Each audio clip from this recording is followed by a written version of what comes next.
dengan produk Sueora Jamu yang fresh dan tradisional dengan saya sendiri Febiani Devinda Anurwati dengan NIM 085 dan di sebelah saya ada teman saya. Saya Alia Latifa dengan NIM 115. Saya Linda Septiani dengan NIM 091. Dan saya Iman Jumbo Febri dengan NIM 101. Selamat menyaksikan.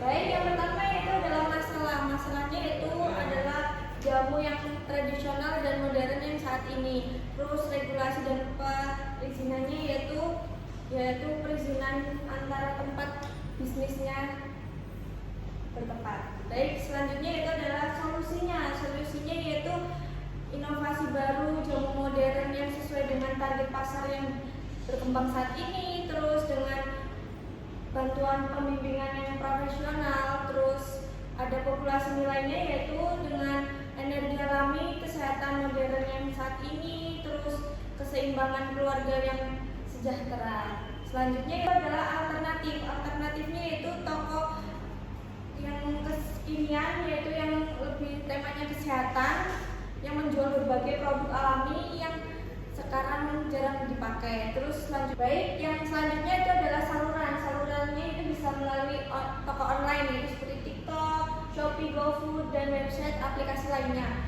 Terus yang selanjutnya yaitu yang tidak online atau offline, yaitu seperti toko makanan, kesehatan, atau toko yang di pasar-pasaran.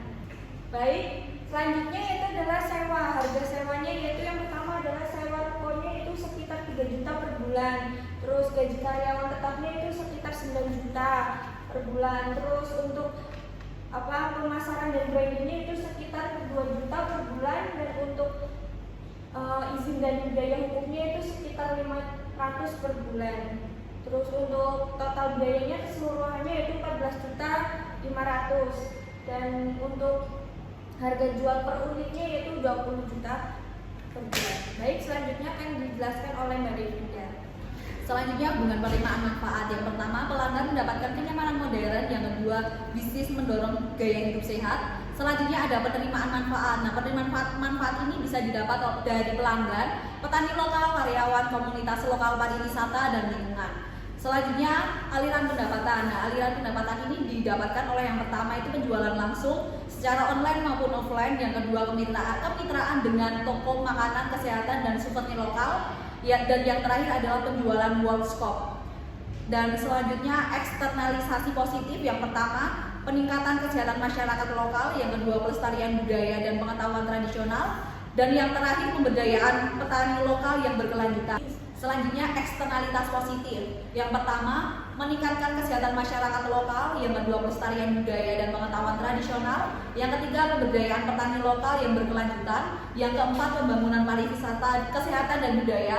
Dan yang terakhir adalah inspirasi untuk inovasi produk lokal lainnya. Selanjutnya ada eksternalitas negatif. Yang pertama itu ada potensi sumber daya yang tidak berkelanjutan. Yang kedua, resiko komodifikasi budaya. Yang ketiga, peningkatan limbah dan kemasan modern. Yang keempat, persaingan tidak adil dengan produk skala kecil. Dan yang terakhir ada potensi klaim kesehatan yang membesar. Selanjutnya akan dijelaskan oleh Mas Ibu. Selanjutnya saya akan menjelaskan mengenai implementasinya. Yang pertama, customer structure. Yang pertama itu dari anak-anak sampai orang tua dan lokal turis. Yang kedua itu lingkungan ekonomi. Yang pertama itu dari kompetitor. Dan yang kedua adalah ukuran perusahaan dan demand. Yang ketiga adalah kompetitor. Bentar, ulang.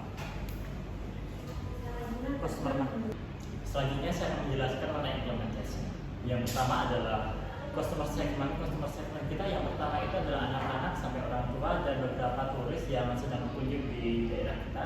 Yang kedua adalah economic environment. Yang pertama itu adalah kompetitor. Yang kedua adalah market size and demand.